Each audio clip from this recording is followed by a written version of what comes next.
Welcome to the Radical Woman podcast. We're back. My name is Anjali Romanek, if we do not know each other, and I'm so happy and grateful that you are here.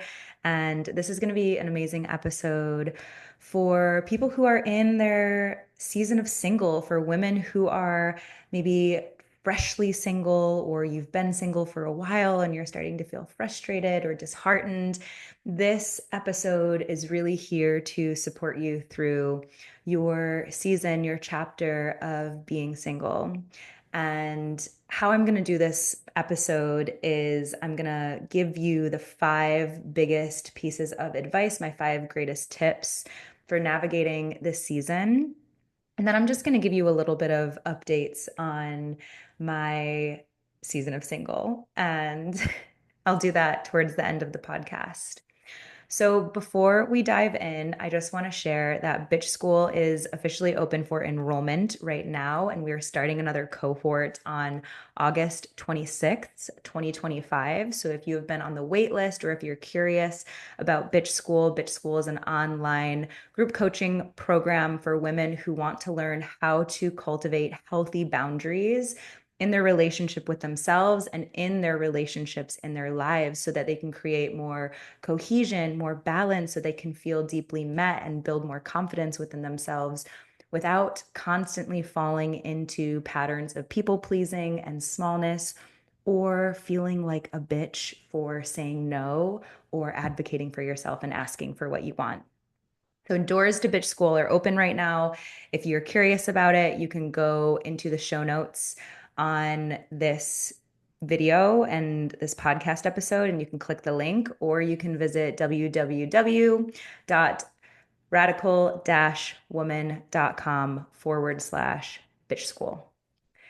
Okay, I'm so excited to share this with you because the first point that I'm going to share is something that I've noticed a lot in the paths of women who are single and came up for me a little bit on my path.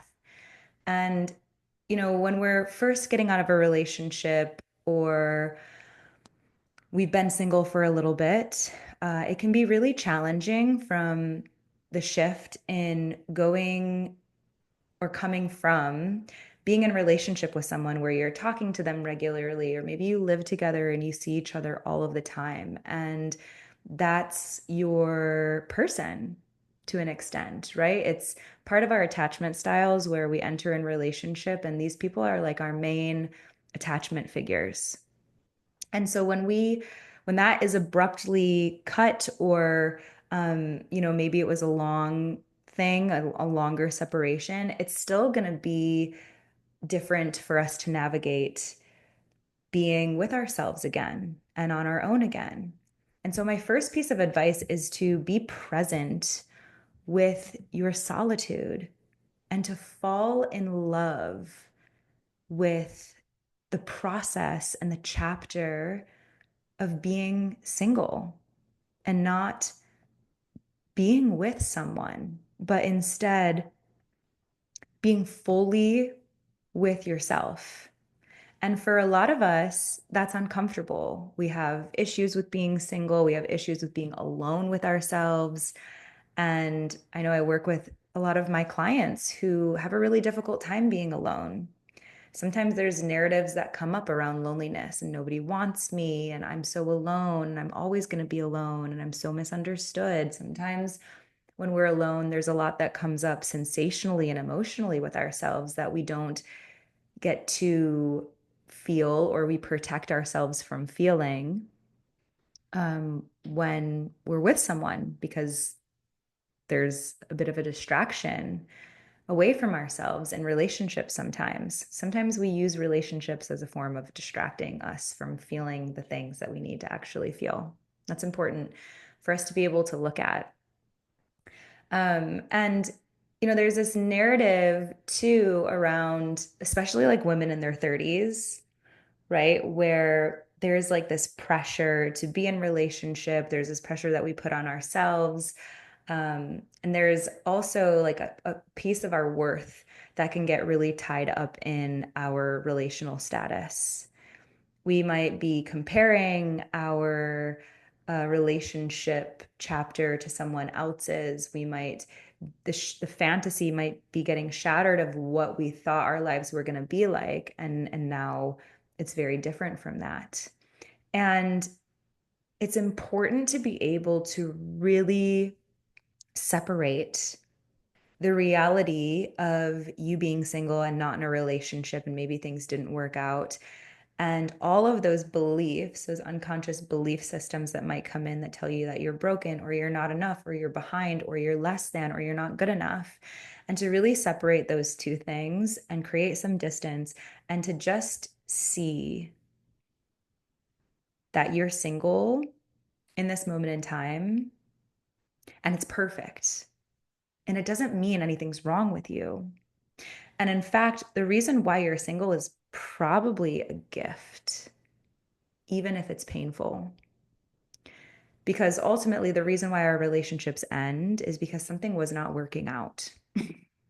Something was not working out for us. And in the relationship, there's probably a lot of conflict. Maybe there was some more stuff happening underneath the surface that wasn't positively impacting your life, but you might have been attached to being with someone, even if it was not the right person for you. And so stop pathologizing your singleness and your solitude. It's not something bad, it's not something wrong. It is a part of life. It is a part of life. And you're just going to suffer more if you resist it and if you give into the stories that it's wrong or bad. And you get to choose how to change your relationship to you being single.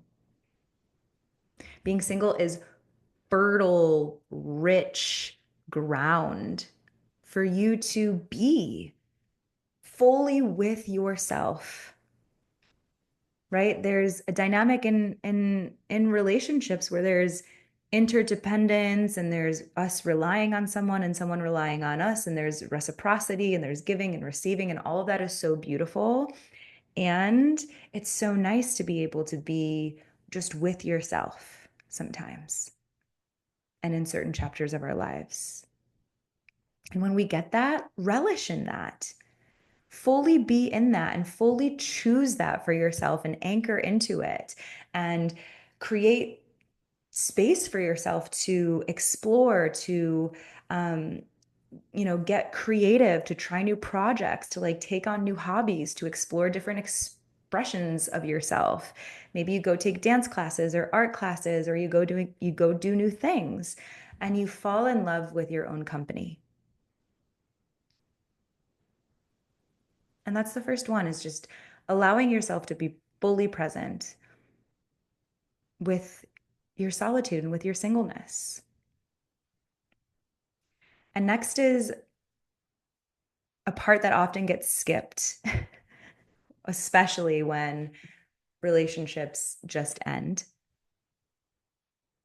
And this is like the part that people typically don't want to do, and it gets skipped over because it's incredibly uncomfortable.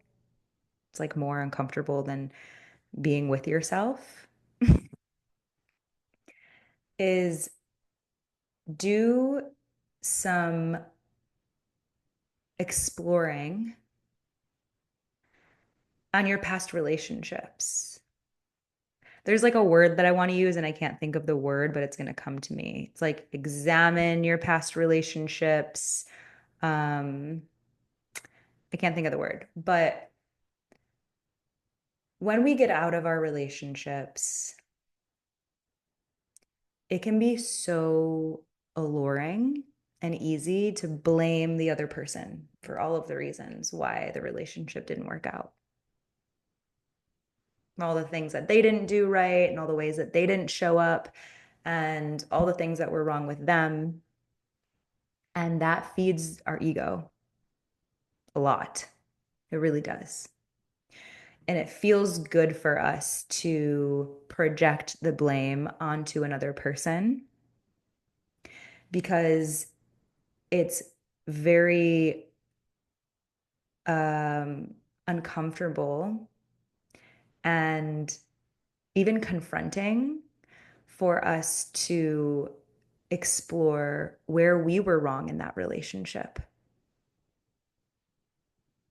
the ways in which we showed up, the energies and the behaviors that we brought into those relationships or that relationship,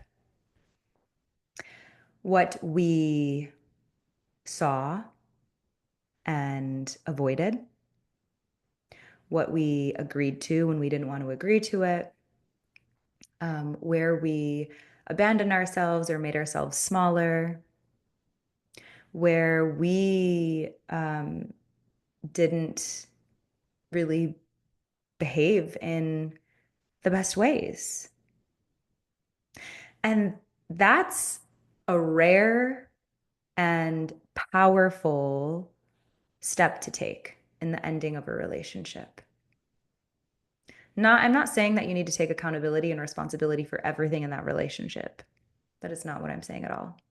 I'm saying where are the spaces that you would typically hide from yourself or lie to yourself about that deep down you know was not in alignment or in integrity. And even exploring how you grew through that relationship and noticing how you might want to do things differently in your next relationship. What did you learn? What did you receive? It's like being able to extract the nutrients from every one of our relationships is warrior work. And not everyone can do that. But if you can do it, right? If you can learn how to extract the medicine and hold yourself through that and love yourself through that, love yourself through the mistakes, love yourself through the shortcomings, love yourself through the fuck ups. One, you're practicing radical self-love. Two, you're practicing accountability. And three, that energy is going to show up differently whenever you move into your next relationship. It's beautiful work. It's hard. It's confronting. It's uncomfortable. We don't want to do it. We don't want to always look at where we were imperfect human beings. But it can create a really big energetic shift in ourselves and our embodiment. And that's when, we can start moving into dating when you're ready to date eventually and being able to unpack your past relationship without demonizing that person and belittling that person. And instead, just really owning your place and your dance in that particular relationship. Number three is my favorite. I love teaching this one. I teach this to my clients because it's so important for us to know just as human beings, which is take some time while you're single to get clear on what your core values are. And even as I say that right now, just notice if you know what your core values are, or if you're like, I have no idea what that even means. What is a core value? Core values are the foundation to which we learn how to build upon our relationships. Our core values, I usually start with like, do at least five core values. Okay. Core values, like I'll show you mine. For example, my core values in relationship is play, is honesty, is security, is freedom, and is truth. Without those things,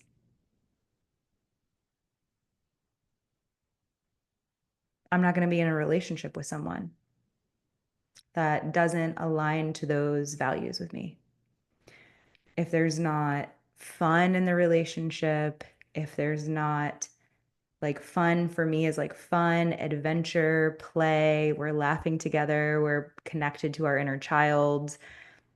If there's not safety and structure in the relationship, if there's not freedom in that relationship, which for me doesn't mean an open relationship, it means that there's a deep honor for both of us to take our own space and have our own spaces and to be able to do things together and also to be able to do things apart, to be able to express myself freely, for my partner to be able to express themselves freely without it being weaponized. Um, my other one was integrity. So it's really important for me to show up in relationships with integrity and where my words are matching my actions and my boundaries. And for my partner and me to be able to receive that from someone I'm dating or my partner as well. And truth in the way that we see the world, truth in how we speak to each other, truth in the relationship that we hold with ourselves, truth in the relationship with God. Truth is, to me, truth is God, and God is truth. And those are deep, right? Those are different than preferences. Preferences aren't values. And just to give you an example, like preferences could be like, I want to date someone who's older than me. I want to date someone who's younger than me. I want to date someone with blue eyes. I want to date someone with blonde hair. I want to date someone who's 6 foot. I want to date someone who does this for work and da da da da da. And it's like your preferences, if you get too hung up on your preferences, you're gonna it's gonna spin you out. Preferences are superficial and they're cool to have and they're nice to have. And what's most important is like the shared values. Health is also one of my really big values that I have. So like me being healthy in that relationship, my partner being healthy in that relationship too. But I would just say start with five, right? Start with five and don't go over like 8 or 10.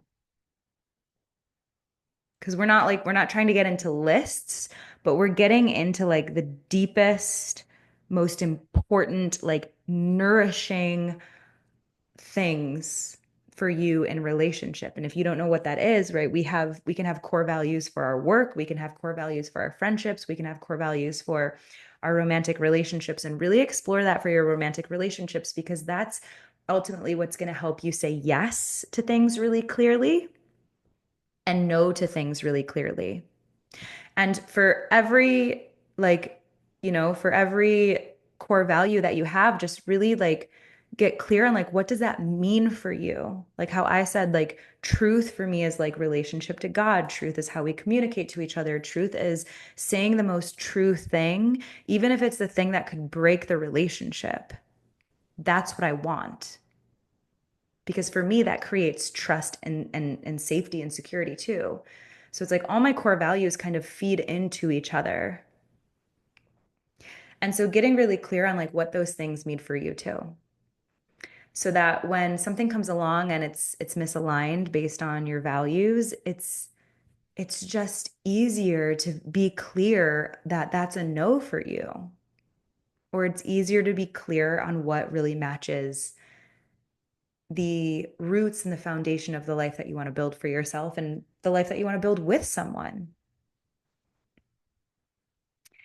4 is get yourself resourced ASAP.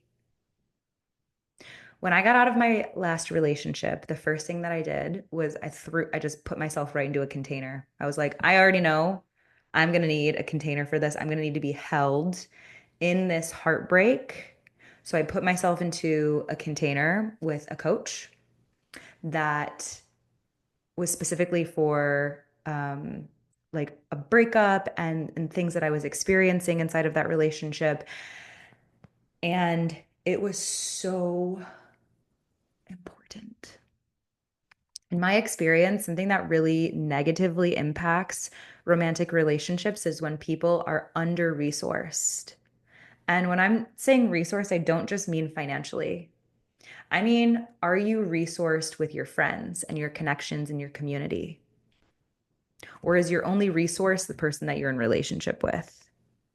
That's a huge uh-oh. That's going to create a gnarly imbalance in that relationship. Do you have supporters in your life that can help hold you accountable or that can see through you? And that might be your community, that might be your sisterhood, that might be, if you're a guy and you're listening to this, is that might be your brotherhood, that might be your coach, that could be your therapist, that you're just bringing stuff to, and someone who's can really see you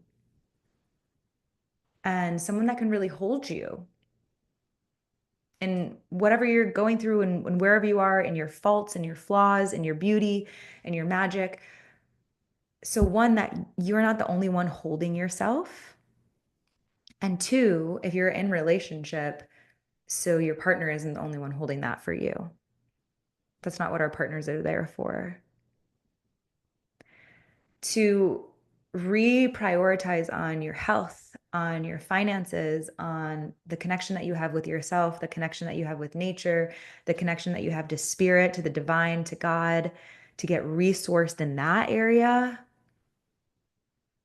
And just allowing these resources to nurture your body, to nurture your heart, to nurture your nervous system back into resilience and back into fullness. I mean, especially if you're just coming out of a relationship. And then bringing those resources with you when you go into relationship. It's so important to be well resourced. And it's actually really undervalued in our world because when we think resource, we just think finances, we think money, we think monetary gain is being resourced. But you can have all the money in the world and you can still be depleted and malnourished with your social connections and your friendships. You need it both. Okay, and the last one is number 5. This is a hard one. Stay open to love.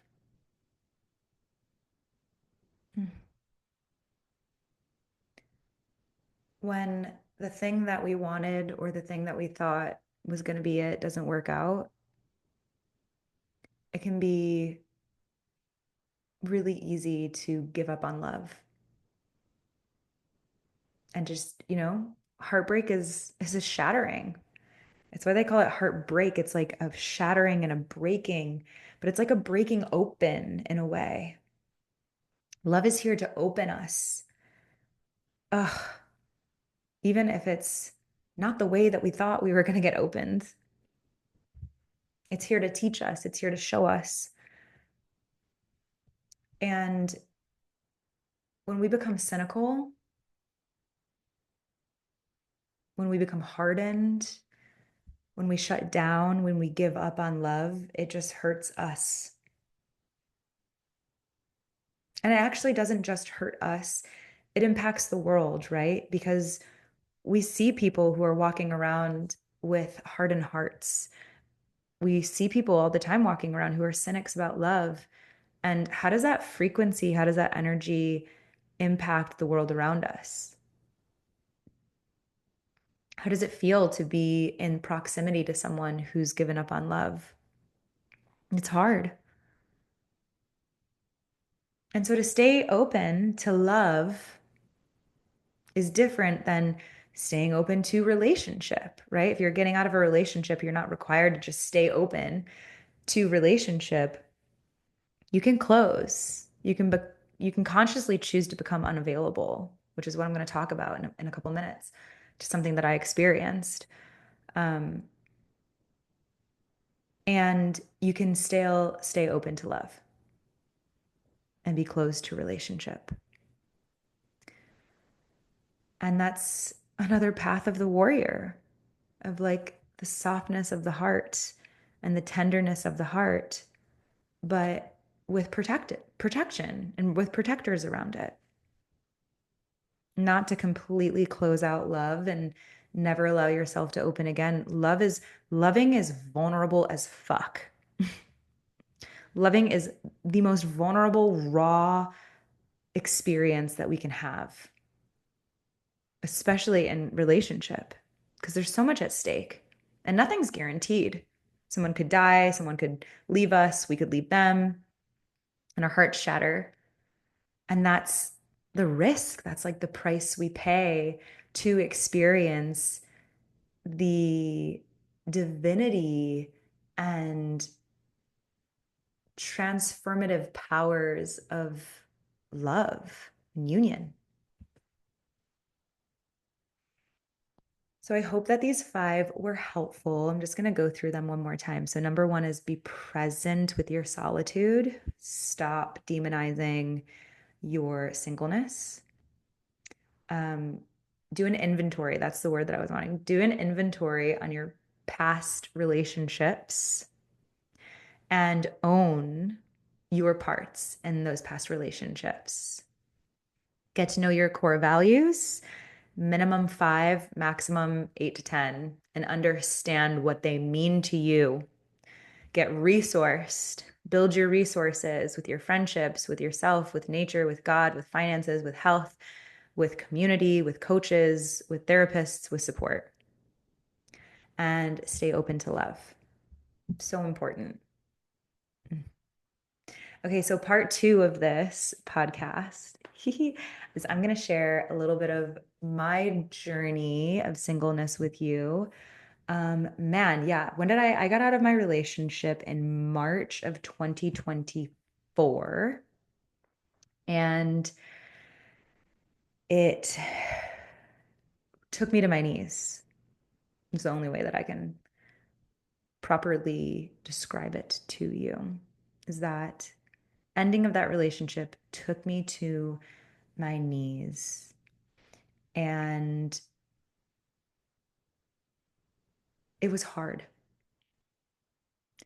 And I had to let go of so much. So much fantasy, so much attachment. Um, the love had to completely transform into something else. And I really had to get sober energetically and psychically from everything that I was experiencing and holding on to within that connection. And I'm so grateful for this year and a half of healing. And something really interesting that I experienced through that year and a half was a man came into my life. A man came into my life in June last year, and he was amazing. And I was not ready. I told him, I was like, I am not ready to be in a relationship. I just got out of a 4.5 year relationship. I'm not available. I am not open right now. But maybe that'll change and we can stay connected. So we developed a friendship, and what that connection taught me was a lot, but it really helped me to soften these parts of my heart that had never really experienced a man in this particular energy that he was showing up in. And I'm so grateful to him. And maybe he's listening to this and maybe he's not, but it was a really beautiful friendship and connection that we got to have. And I felt this trust come back in for the masculine through that connection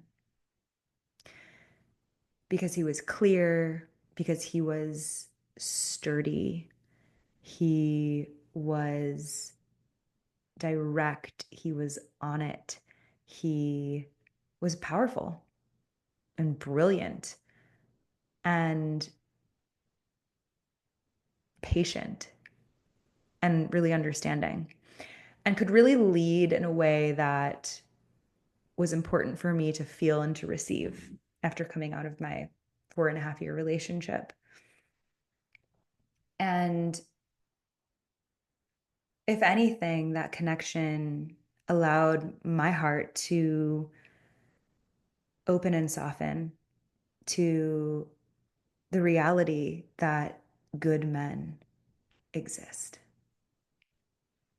Good men, men that love to love. He was such a heart man, like such a man living in his heart and wasn't afraid to let that be known and let that show. Like he didn't I feel like part of my dating past has been dating men who were a bit like nonchalant about me. And it was like I wasn't really seen or cared for or prioritized. And I got to experience that through this connection with this man, even just as a friend. And I was like, wow, that's beautiful. Wow, let me actually receive this. And I allowed it to like rearrange my perspectives. And I allowed it to get integrated into my system in a way where it really like up leveled my view and relationship to men and the masculine. I was just like, oh yeah, this is how men show up. Oh yeah, this is how good men show the fuck up. And you might be listening to this and you might be thinking, like, why didn't it work? Why are you not together? And something else that I really got to explore inside of that connection was me being clear about my values. And there were three really big things for me that were not gonna cut it into long-term relationship, into partnership, life partner, union. And I'll share one of them with you. I'll keep the rest private. But one of them was that he didn't want to get married again. He had been married before, he'd been in a long-term marriage, and he did not want to get married again. And a past version of me might have said okay to that and then got into a relationship with him and would have waited for him to change his mind. A past version of me probably would have done that. A past version of me might have tried to convince him that marriage wasn't that bad or for him to change his mind. And I know now that you cannot change man's mind. It is not worth it.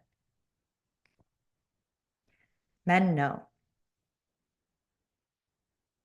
And you can trust them when they tell you where they're at. They're very clear and direct like that.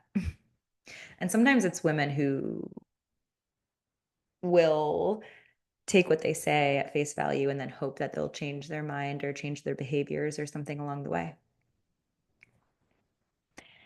So that was one of the reasons why I was like, oh, I'm a no to this, actually. This is not going to work for me because I want to be married. I want union. And it took me a long time for me to even claim that in my life. Okay, I used to be like the nonchalant girl who was like, I don't care if I get married. I don't really care about that. La, la, la, la. And then I was like, no, I do.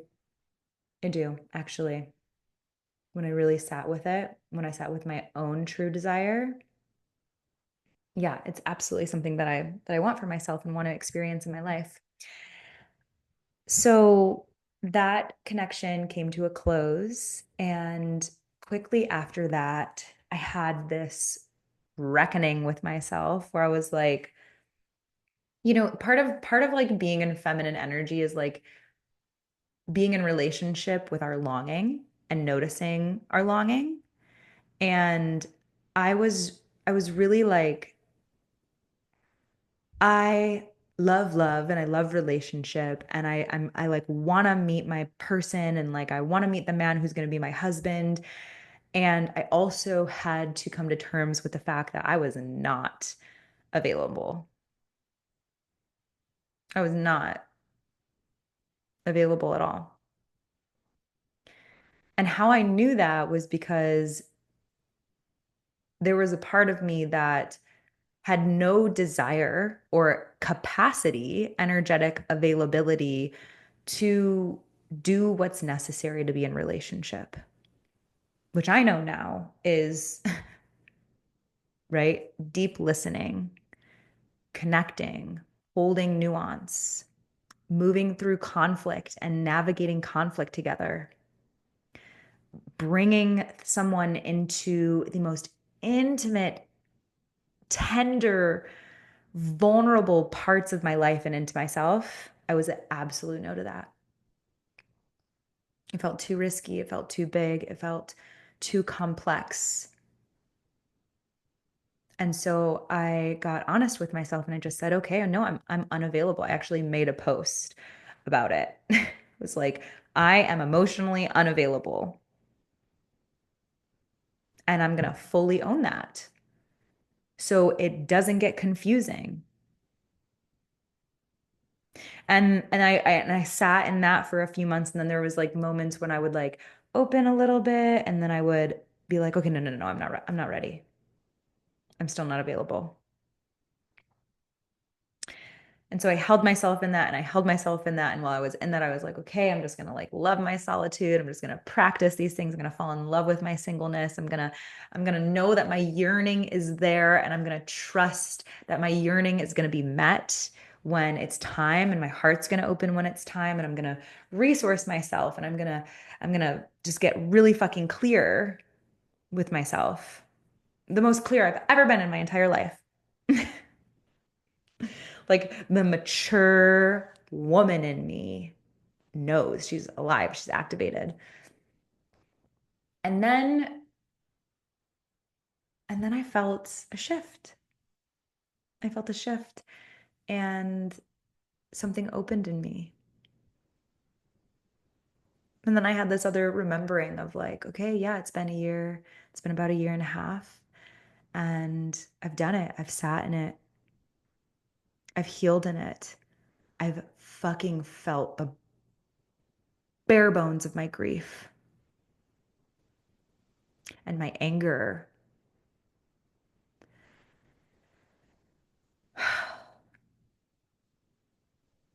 And so I'm ready.